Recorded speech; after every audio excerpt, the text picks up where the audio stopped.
Hello, Myanmar. In this video, HTML document CSS style sheet below chase at don't give me so that go, your yacht from my chipare. The Nogaro, Myanmar web, YouTube channel, goes and move chipare.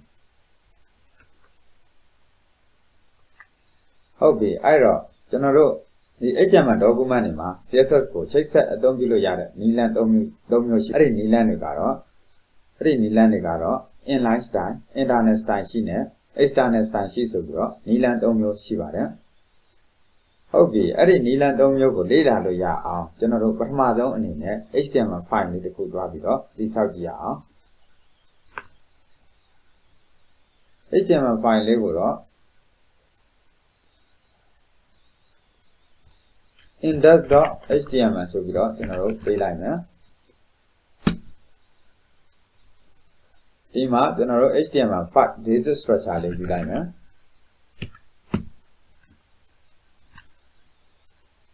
ये HTML5 basic structure में आ रहा dot type palm है HTML element upon है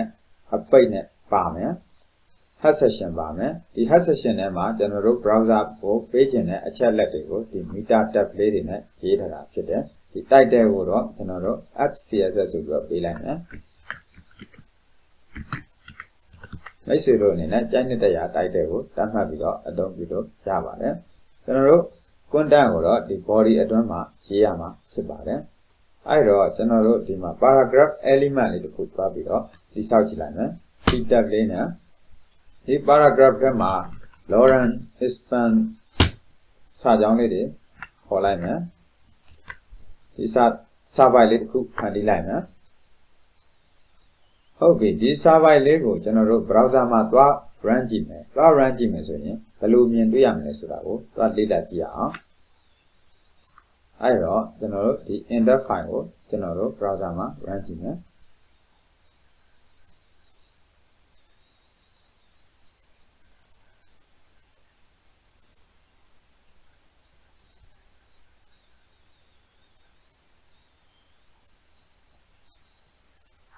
Hobby, Dara, the Noroye HTML file lego, browser ma run line, Yenduyame, Bonga, Shibare.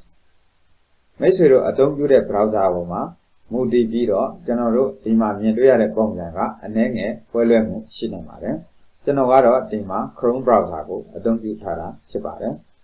Hobby, I wrote anything as Ama, General, the paragraph that lego. The paragraph that lego, General, background color, and young late hedging, eh? Neon little the paragraph that him a bare, salary a young, a few young legia. I allowed the background color terra, the color, the Salonia, a young Jana, general procuration senator cover. The procuration a local jaro, general HTML, don't be nine about. Don't be nine edward, do CSS Steiny, Dwarro, GPM, Shibare. I wrote general CSS Steiny, Dwarro, GGR. Hobby General the video ya asama General CSS HTML document ma CSSကိုချိတ်ဆက်ပြီးအသုံးပြုလို့ရတဲ့နည်းလမ်း၃ခုရှိတယ်လို့ပြောခဲ့ပါတယ်။အဲ့ဒီနည်းလမ်း၃ခုထဲကပထမဆုံးဖြစ်တဲ့ inline style ကိုကျွန်တော်တို့ရေးကြည့်ရအောင်။ inline style ဆိုတာကတော့ကျွန်တော်တို့ HTML element တွေရဲ့အတွင်းထဲမှာလာပြီးတော့ရေးတဲ့CSS code တွေကိုကျွန်တော်တို့ inline style လို့ခေါ်ပါတယ်ကျွန်တော်တို့ CSS inline style ရေးဖို့ရန်အတွက်ဒီကျွန်တော်တို့ paragraph တက်လေးမှာ CSS inline style သတ်မှတ်ချင်တာဖြစ်တဲ့အတွက်ကျွန်တော်တို့ဒီမှာ HTML attribute တစ်ခုဖြစ်တဲ့ style ဆိုတဲ့ attribute လေးကျွန်တော်တို့ဒီ paragraph တက်မှာလာထည့်ရမှာဖြစ်ပါတယ်ဒီ style ဆိုတဲ့ attribute ကတော့ရိုး HTML attribute ပဲဖြစ်တယ်ကျွန်တော်တို့ဒီ HTML document မှာပါတဲ့ညီတိ HTML element မှာမဆိုဒီကောင် style attribute တွားပြီးတော့သတ်မှတ်ပေးလို့ရတယ်ဒီ style attribute ရဲ့ဒီအဖွင့်အပိတ်ထဲမှာကျွန်တော်တို့ CSS property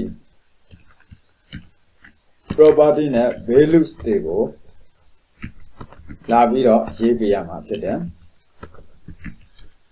ဥပမာကျွန်တော်တို့ဒီ CSS property နဲ့ဒီ values တစ်စုံပေါ်မှာမူတည်ပြီးတော့ကျွန်တော်တို့ဒီ element ဖြစ်တဲ့ဒီ paragraph tag ကို preparation လာလုပ်ပေးမှာဖြစ်ပါတယ်ဒီ CSS property နဲ့ဒီ value တစ်စုံကိုကျွန်တော်တို့ CSS declaration လို့ခေါ်ပါတယ် CSS declaration တစ်စုံပြီးသွားလို့ရှိရင်ကျွန်တော်တို့နောက်မှာ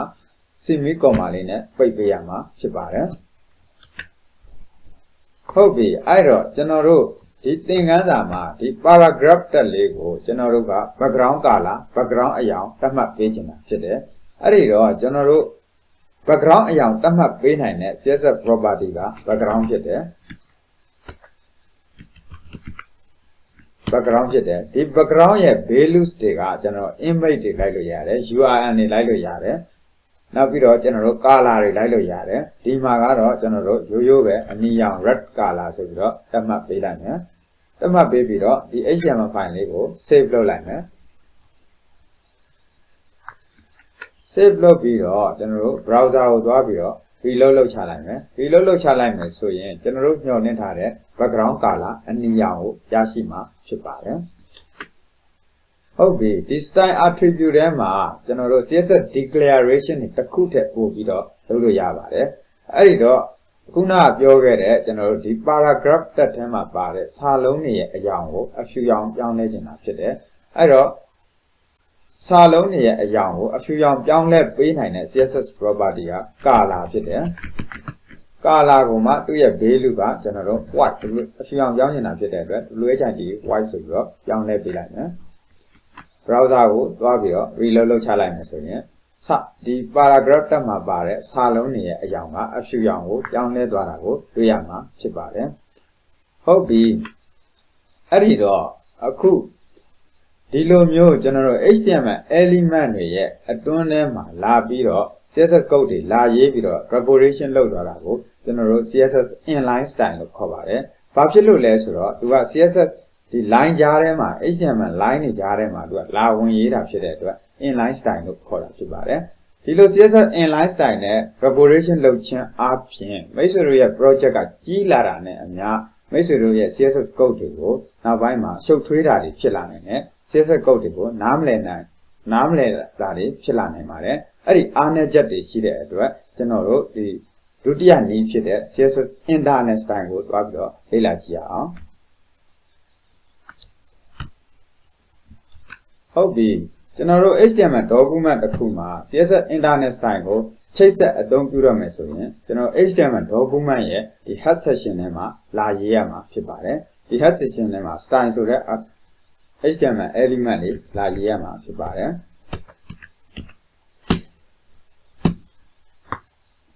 ဒီ style element ရဲ့အဖွင့်နဲ့အပိတ်ရဲ့ကြားထဲမှာအဖွင့်နဲ့အပိတ်ကြားထဲမှာကျွန်တော်တို့လုပ်ချင်တဲ့ CSS preparation တွေကိုလာရေးရမှာဖြစ်ပါတယ် CSS code တွေကိုဒီ style tag အဖွင့်နဲ့ style tag အပိတ်ရဲ့ကြားထဲမှာလာရေးရမှာဖြစ်ပါတယ်ဟုတ်ပြီအဲ့တော့ property ဖြစ်တဲ့ background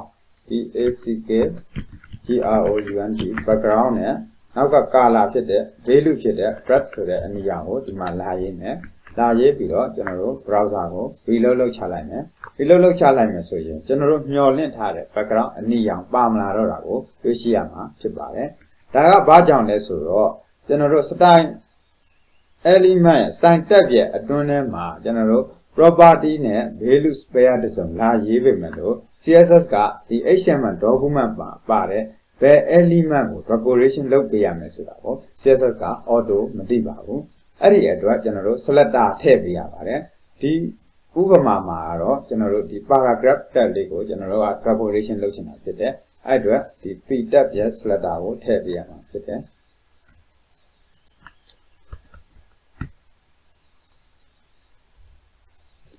p tab ရေးလိုက်မယ်ရေးပြီးတော့သူ့ရဲ့နောက်မှာ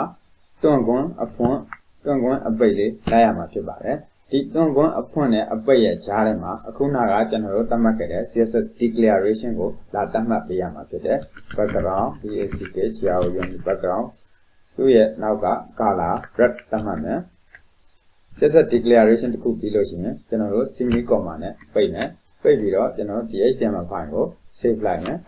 save ပြီးတော့ browser ကို reload လုပ်ချလိုက်မယ်ဆိုရင်ကျွန်တော်တို့မျှော်လင့်ထားတဲ့ background color အနီရောင်ပြန်လည်ရောက်ရှိလာမှာဖြစ်ပါတယ်ဟုတ်ပြီအဲ့ဒီတော့ အဲ့ဒီတော့ကျွန်တော်တို့အခုရေးခဲ့တဲ့ခေါင်းတွေကို CSS rule တွေလို့ခေါ်ပါတယ်ကျွန်တော်ဒီ CSS rule တွေမှာကျွန်တော် selector နဲ့စဒီ selector ဆိုတာကတော့ကျွန်တော်ဘယ် HTML element ကိုကျွန်တော်တို့ decoration လုပ်မယ်ဆိုတာကို browser ကိုပြောပြပေးတာဖြစ်ပါတယ်ဒီမှာကတော့ paragraph ကိုကျွန်တော်တို့ decoration လုပ်ချင်တာဖြစ်တဲ့အတွက်ဒီမှာဒီ CSS rule မှာပါတယ် selector က paragraph P ဖြစ်ပါတယ်ဟုတ်ပြီသူ့ရဲ့နောက်ကတွန်ကွန်းအဖွင့်နဲ့တွန်ကွန်းအပိတ်ရဲ့ကြားထဲမှာ CSS property လို့ခေါ်တဲ့ဒီ background နဲ့ value လို့ခေါ်တဲ့ wrap ကိုဒီမှာလာရေးပေးရမှာဖြစ်တယ် CSS property နဲ့ value pair တစ်စုံကိုကျွန်တော် CSS declaration လို့ခေါ်ပါတယ်ဒီတွန်ကွန်းအဖွင့်နဲ့တွန်ကွန်းအပိတ်ရဲ့ကြားထဲမှာ CSS declaration တစ်ခုထက်ပို့ပြီးတော့လုပ်လို့ရပါတယ်ကျွန်တော်တို့နောက်တစ်ကြောင်းဆင်းပြီးမှရေးရင်လည်းရတယ်နောက်ထပ် CSS declaration ကိုနောက်တစ်ကြောင်းဆင်းမှရေးရင်လည်းရတယ်မဆင်းမဲနဲ့ဒီနောက်မှာ semicolon လေးချပြီးတော့ဆက်ရေးမယ်ဆိုရင်လည်းရပါတယ်ကျွန်တော်တို့ CSS code တွေကိုရှင်းရှင်းလင်းလင်းနားလည်အောင်ဖြစ်တဲ့အတွက်ကျွန်တော်တို့နောက်တစ်ကြောင်းကိုဆင်းလိုက်ပါမယ်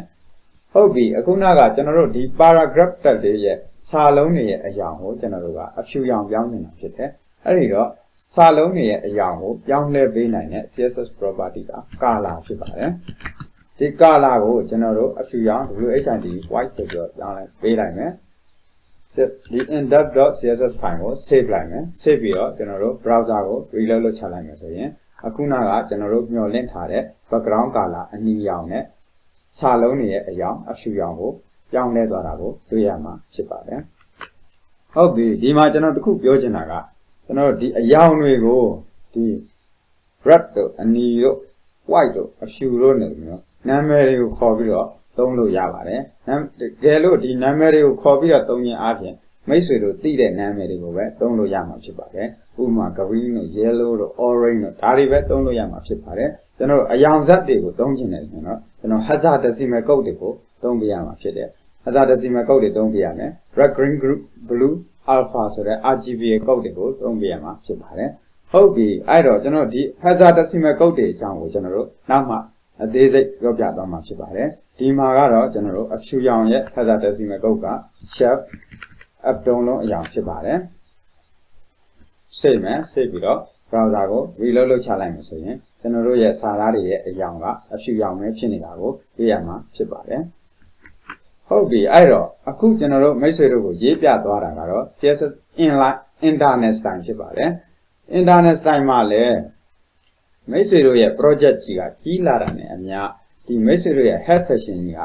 အရှည်ကြီးဖြစ်လာမယ် CSS code တွေကအရှုပ်ထွေးလာမယ်နားမလည်နိုင်တာတွေဖြစ်လာနိုင်ပါတယ်အဲ့ဒီအတွက်ကျွန်တော်တို့ CSS code တွေကိုတိကျရေးပြီးတော့တိကျဖိုင်တိဆောက်ပြီးတော့ HTML document မှာလာပြီးတော့ချိတ်ဆက်အသုံးပြုတဲ့နည်းလမ်းကိုလေ့လာသွားမှာဖြစ်ပါတယ် CSS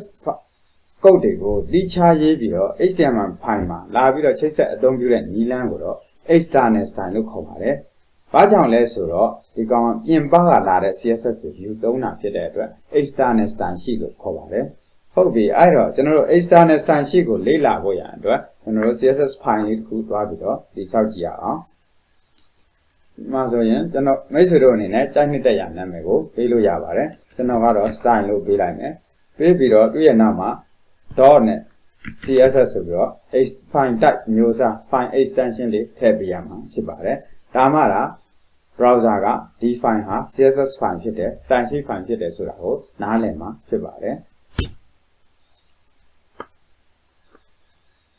ဟုတ်ပြီအဲ့တော့ကျွန်တော်တို့ဒီ CSS style နဲ့မှာကျွန်တော်တို့အခုနကသတ်မှတ်ခဲ့တဲ့ CSS rule တွေကိုပြောင်းပြီးတော့ထည့်ကြည့်လိုက်မယ်။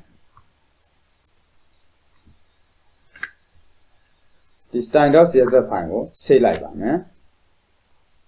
index.file ထဲမှာပါတဲ့ style tag ကိုကျွန်တော်တို့ဖြတ်လိုက်မယ်။ဖြတ်ပြီးတော့ဒီ file ကိုလည်းဆေးလိုက်မယ်။ဆေးပြီးတော့ကျွန်တော်တို့ browser ကို reload လုပ်ချလိုက်မယ်ဆိုရင်ကျွန်တော်တို့မျှော်လင့်ထားတဲ့ background အရောင်နဲ့စာသားတွေရဲ့အရောင်ဟာအဖြူရောင်ဖြစ်မလာတာကိုတွေ့ရမှာဖြစ်ပါတယ်။ဒါကဘာကြောင့်လဲဆိုတော့ကျွန်တော်တို့ဒီ style.css file ကိုအသုံးပြုမယ်ဆိုတာကိုကျွန်တော်တို့ browser က auto မသိပါဘူးအဲ့ဒီတော့ကျွန်တော်တို့ဒီ HTML document ရဲ့ head section ထဲမှာကျွန်တော်တို့ဒီ CSS file ကို link ချိတ်ပေးရမှာဖြစ်ပါတယ် CSS file ကို link ချိတ်မယ်ဆိုရင်တော့ alliance က link ဆိုတဲ့ HTML element ရှိပါတယ် HTML tag လေးရှိပါတယ်ဒီ tag ကိုခေါက်လိုက်မယ်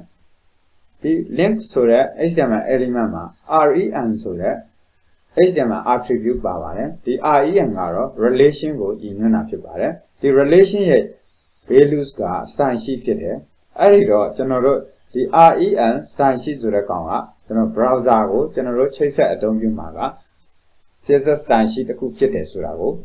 ဖြစ်တယ်ဆိုတဲ့ information ကိုပြောပြပေးမှာဖြစ်ပါတယ်ဟုတ်ပြီဒီနောက်က hyper reference href attribute ကတော့ကျွန်တော်တို့ file ရဲ့ location ကိုချိတ်ပေးရမှာဖြစ်ပါတယ်ဒီမှာကတော့ကျွန်တော် file ရဲ့နာမည်က style.css ဖြစ်တယ်ဟုတ်ပြီဒီမှာကမိတ်ဆွေတို့အနေနဲ့ဒီ style ဒီ same folder ထဲမှာ app css ဆိုတဲ့ folder ထဲမှာဒီ style.css ကိုတိစောက်ထားတာမဟုတ်ဘဲနဲ့အခြား sub folder တစ်ခုထဲမှာသွားပြီးတော့တိစောက်ထားတာဆိုရင် sub fold ရာ sub folder မြင်တော့ css ဆိုပြီးတော့အပြည့်အစုံချိတ်ဆက်ပေးရမှာဖြစ်တယ်ကျွန်တော်တို့ဒီသင်ခန်းစာမှာကတော့ app css ဆိုတဲ့ folder ထဲမှာ same folder ထဲမှာ index.html နဲ့ style.css ဆိုတဲ့ file နှစ်ခုကရှိတာဖြစ်တဲ့အတွက်ဒီ style.css file ကိုချိတ်ဆက်ပေးလိုက်ရင်ရပါပြီဟုတ်ပြီအဲ့တော့ဒီ HTML document ကို save လုပ်လိုက်မယ် save ပြီးတော့ browser ကို reload လုပ်ချလိုက်မယ်ဆိုရင်ကျွန်တော်တို့ရဲ့ background color အနီရောင်နဲ့စာသားအရောင်အဖြူရောင်တွေကပြန်ဝင်လာမှာဖြစ်ပါတယ်ဟုတ်ပြီအဲ့ဒီတော့ဒါကတော့ကျွန်တော်တို့ CSS ကို teacher file မှာလာရေးပြီးတော့ HTML document ကိုလာပြီးတော့ချိတ်ဆက်အသုံးပြုတဲ့ external style လို့ခေါ်ပါတယ် external style ဆိုတာကတော့ရှင်းပါတယ်ပြင်ပကလာတဲ့ CSS ကိုကျွန်တော်တို့ယူသုံးတာဖြစ်တဲ့အတွက်သူ့ကိုနာမည်က CSS external style လို့ခေါ်ပါတယ်ဒီ CSS external style ဒီ CSS teacher file တခုတိစောက်ပြီးတော့ CSS code တွေကိုဒီလိုမျိုး teacher လာရေးခြင်းအပြင်မိတ်ဆွေတို့အနေနဲ့ project တွေကကြီးလာတဲ့အချိန်မှာ project ကြီးတွေတိစောက်လာတဲ့အချိန်မှာမိတ်ဆွေတို့ရဲ့ CSS code တွေကပို့ပြီးတော့ရှင်းလင်းလွယ်ပြီးတာကိုတွေ့ရမယ်နောက်ပိုင်းမှာ maintainable ဖြစ်တာကိုတွေ့ရှိရမှာဖြစ်ပါတယ်နောက်ပြီးတော့မိတ်ဆွေတို့က multi-page project တွေတိစောက်လာပြီဆိုရင်လည်းကျွန်တော်တို့ user တယောက်ကနေပြီးတော့မိတ်ဆွေတို့ website ရဲ့ page တစ်ခုကိုဖွင့်လိုက်မယ်ဆိုရင်အဲ့ဒီ page နဲ့ကျွန်တော်တို့ဒီ CSS file ကို browser က download လုပ်ထားမှာဖြစ်တယ် download လုပ်ထားပြီးတော့ browser ရဲ့ memory ထဲမှာဒီ CSS file နဲ့ user ဖွင့်လိုက်တဲ့ page ကို cache လုပ်ထားမှာဖြစ်တယ်ဟုတ်ပြီ user ကမိတ်ဆွေတို့ web page ကိုစိတ်ဝင်စားတဲ့အတွက်နောက်ထပ် page တစ်ခုကိုထပ်ဖွင့်မယ်ဆိုရင်ကျွန်တော်တို့ CSS file က down စရာမလိုတော့ဘဲနဲ့ browser ရဲ့ memory ထဲမှာရှိပြီးသားဖြစ်တဲ့အတွက်မိတ်ဆွေတို့ website ရဲ့ loading ကိုပို့မှုပြီးတော့မြန်ဆန်စေမှာဖြစ်ပါတယ်အဲ့ဒီအတွက်ကျွန်တော်တို့ဒီ CSS external style ကို developer တွေအနေနဲ့အတော်များများအသုံးပြုကြတာဖြစ်ပါတယ်ဟုတ်ပြီဒီနေ့မှာကတော့ကျွန်တော်တို့ HTML document တွေမှာ CSS ကိုချိတ်ဆက်အသုံးပြုတဲ့နည်းလမ်းတွေဖြစ်တဲ့ inline style internal style sheet နဲ့ external style sheet ဆိုတဲ့ style ၃မျိုးကိုလေ့လာခဲ့တာဖြစ်ပါတယ်ဟုတ်ပြီ inline style ဆိုတာကတော့ HTML element တွေရဲ့အတွင်းမှာလာရေးတာဖြစ်တဲ့အတွက် inline style လို့ခေါ်ပါတယ် internal style sheet ဆိုတာကတော့ HTML document ရဲ့အတွင်းထဲမှာပဲရေးရတယ်သူ့ကိုတော့ head section ထဲမှာပဲရေးတဲ့အတွက် internal style sheet လို့ခေါ်ပါတယ် external style sheet ဆိုတာကတော့ CSS code တွေကို teacher file တစ်ခုတိစောက်ပြီးတော့ဒီအပြင်ပကလာတဲ့ CSS code တွေကိုကျွန်တော်တို့ HTML file ထဲမှာယူပြီးတော့ချိတ်ဆက်ပြီးတော့အသုံးပြုတာဖြစ်တဲ့အတွက်ဒီ file ဒီ CSS style ကိုတော့ external style sheet လို့ခေါ်ပါတယ်ဟုတ်ပြီမိတ်ဆွေတို့အနေနဲ့ HTML document တွေမှာ CSS file တွေကိုဘယ်လိုချိတ်ဆက်အသုံးပြုရမလဲဆိုတာကိုကောင်းကောင်းနားလည်ပေါ်ပေါက်လိမ့်မယ်လို့ယုံကြည်ပါတယ်ကျေးဇူးတင်ပါတယ်